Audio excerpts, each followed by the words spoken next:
baptism of sadness on a cold night in December. Even when you finally forget somebody somewhere. Tumbleweed Textiles is the go-to brand for the coolest and softest Texas shirts. It is a family-owned and ran business started by two high school teachers that love to support local and the great state of Texas. A portion of their sales is donated to help scholarship graduating seniors. Tumbleweed Textiles' goal is to outfit every proud Texan with their unique hand-drawn designs. You better go check out their Texas goodies at www.shoptwt.com. Use coupon code LOCALLIVE for 20% off today.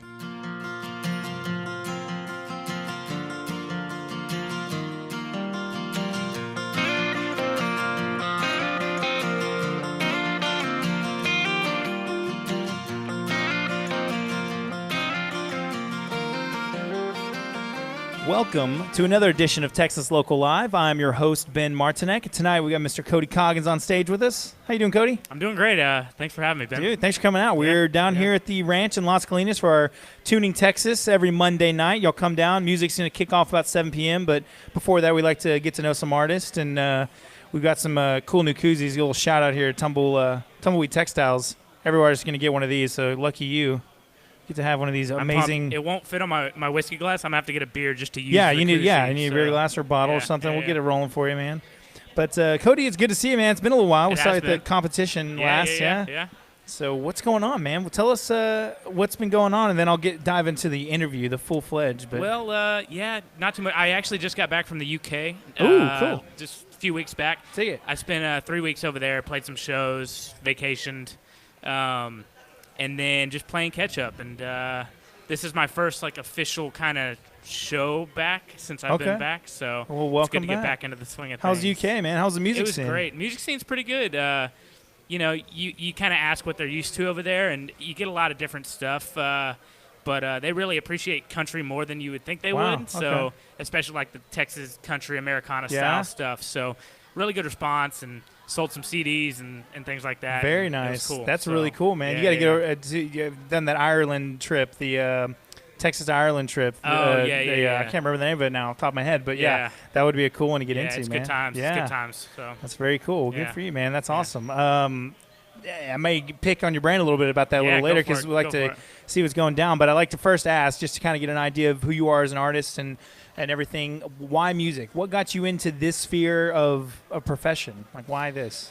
I kind of grew up around it, so my parents are both kind of musically inclined. My dad's a writer, and he got his English degree from UT, and then my uncle is a songwriter in Nashville. He's been doing that for forever. I mean, 30 years in Nashville now, I think. Wow.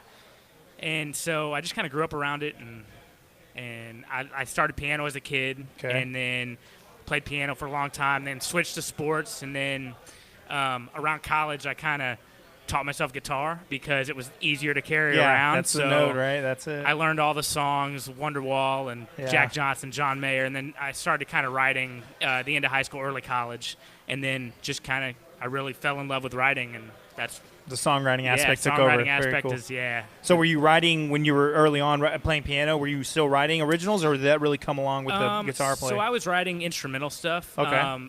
But singing and playing piano is just a little bit more difficult. So I got into Ben Folds as a kid and and some of that stuff. And then John Legend, when he first came out, was a big influence.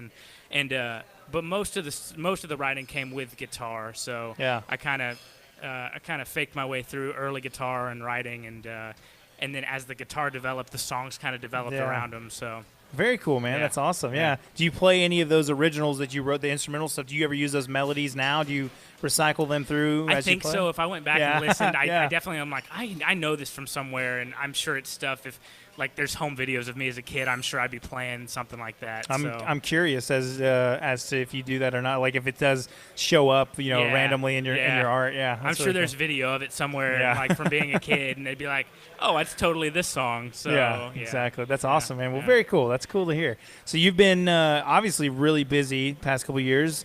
And this year in particular. Yeah. What are some things you've noticed on the scene? And I guess this goes a testament a little bit to over across the pond there, but what are some things you've noticed around the Texas scene and then I guess international scene in terms of music? It's growing like crazy. I mean, with streaming and everything these days, it's so easy to get your music out there. And there's an audience for everybody now. So it kind of dilutes it a little bit, but that's okay because, there's still so many people that are listening to so many different styles, and I listen to anything and everything these days. Sure.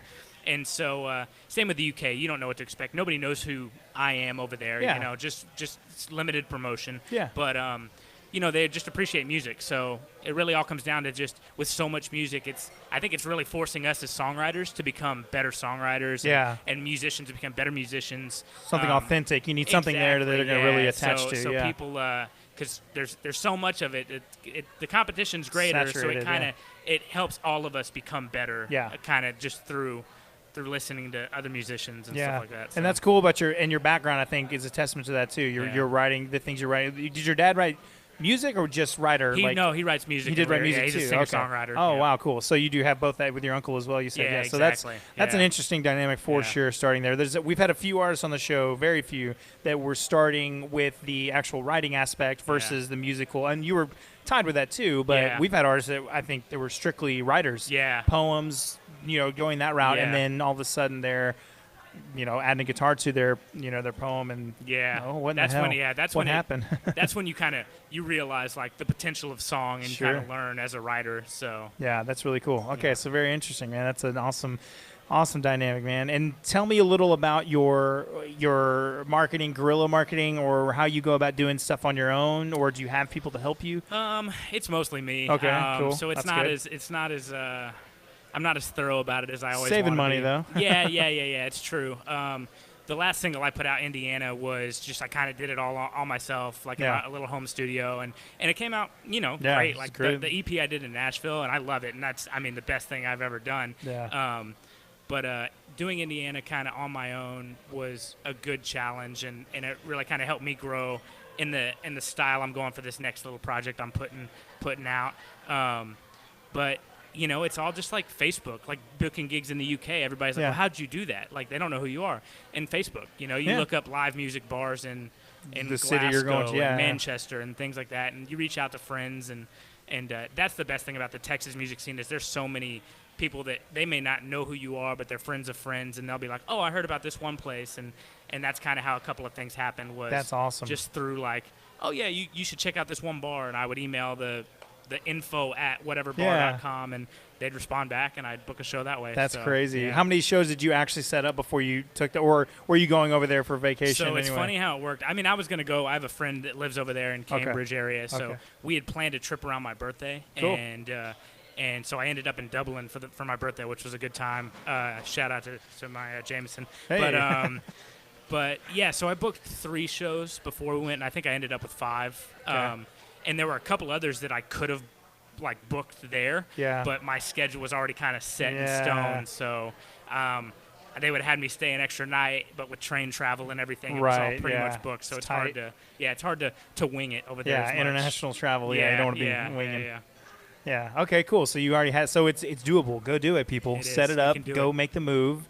Let it happen. Yeah. Just go. That's awesome. And it helps have friends probably a little bit too. A little bit, yeah. But it's definitely doable. And it is. Put music. It and is. You never know. And that's the beauty of music is you never know who's going to dig your sound and who's going to like what. And I'll remember the name of that as soon as the show's over. The Texas to Ireland showcase thing. But they do, and they go over there, and that's a country that loves Texas music. Yeah. And they love it. And maybe it's a similarity of type of people, and I've heard that the same with Australia as well. I don't know why. Texans, Australians, and Irish, they all seem to have that click. I don't know what it is, but whatever it may be, they enjoy it, and so you never know until you do it. And yes, that's a huge thing to say. Yeah. Oh, I'm gonna go to London and play some tunes for people. Like, okay, well, everybody kind of made a big deal about it. I was like, man, I'm just going and playing some shows. It's like playing at home, just crazy. with an accent. Exactly. So, that's cool. That's really cool, man. I mean, Jimi Hendrix did it. He left here. He couldn't make it here and left there and made it there, and then they wanted him back. Come on back over, Yep.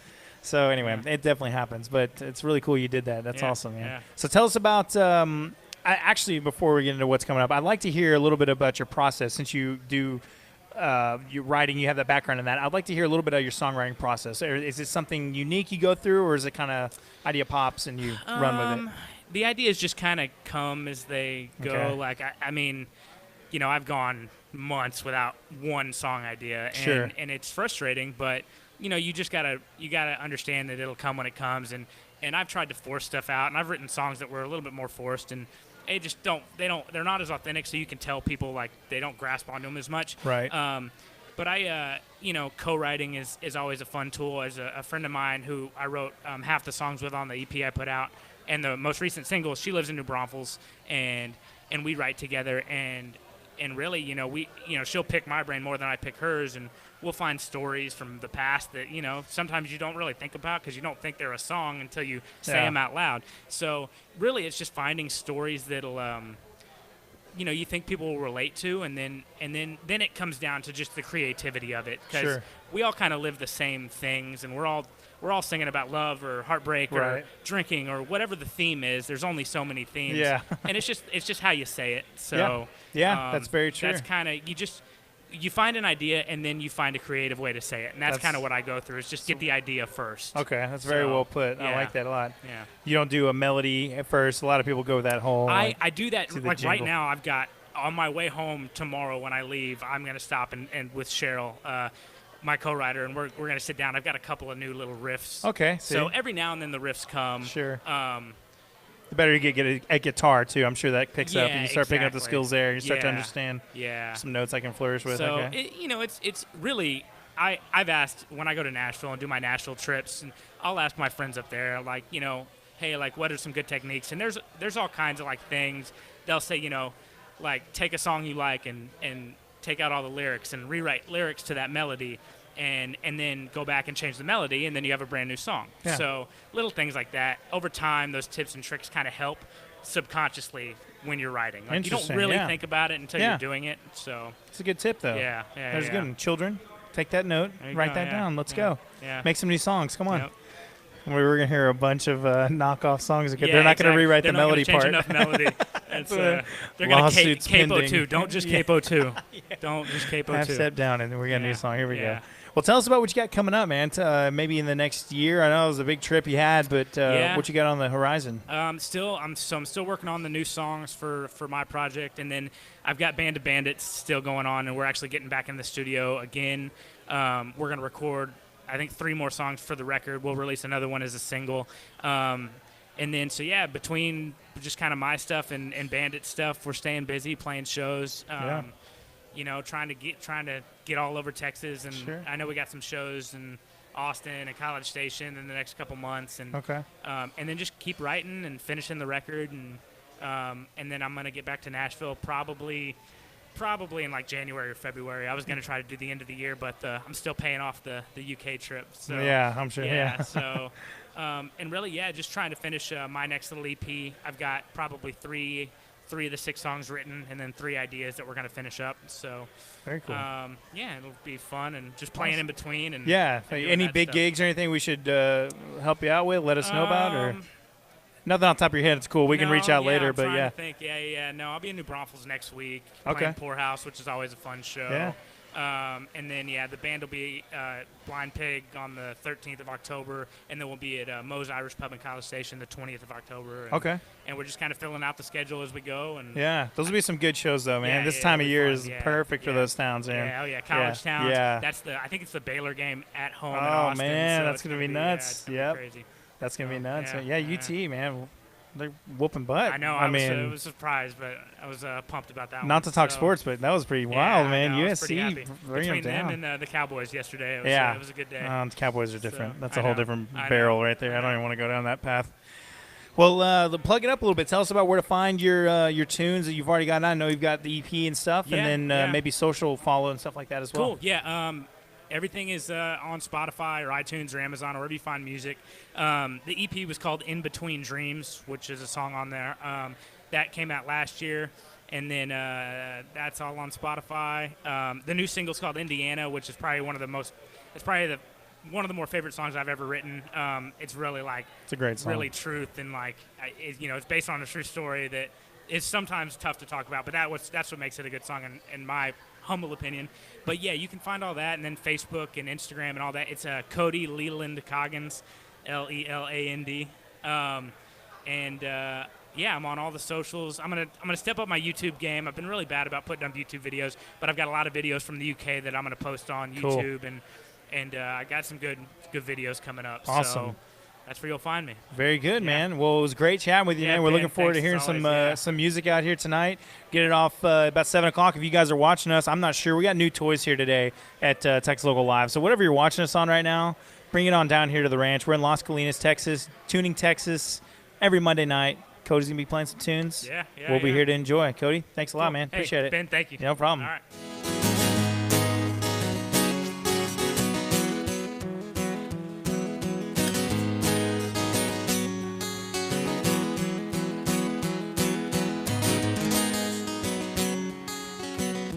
Oh, Indiana, I haven't thought about you since that time she told me you were beautiful. I wouldn't know.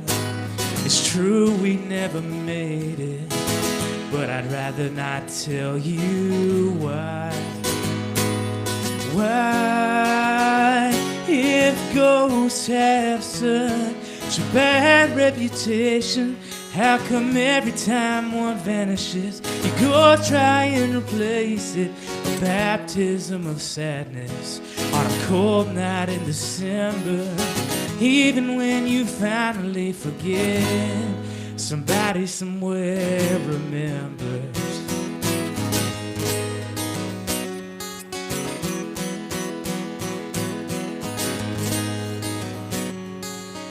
So, Indiana, what if everything I've heard is just a lie?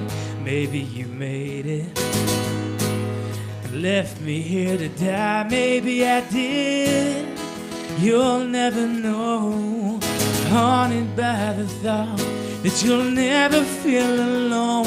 If ghosts have such a bad reputation, how come every time one vanishes, you go try and replace it? A baptism of sadness on a cold night in December. Even when you finally forget, somebody somewhere remembers.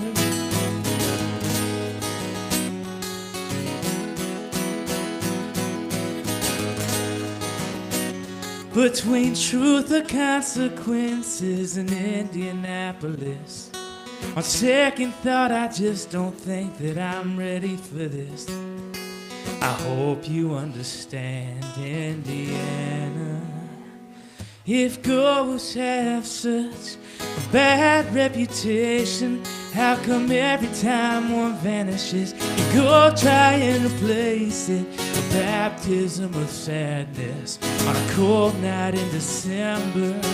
Even when you finally forget, somebody somewhere remembers.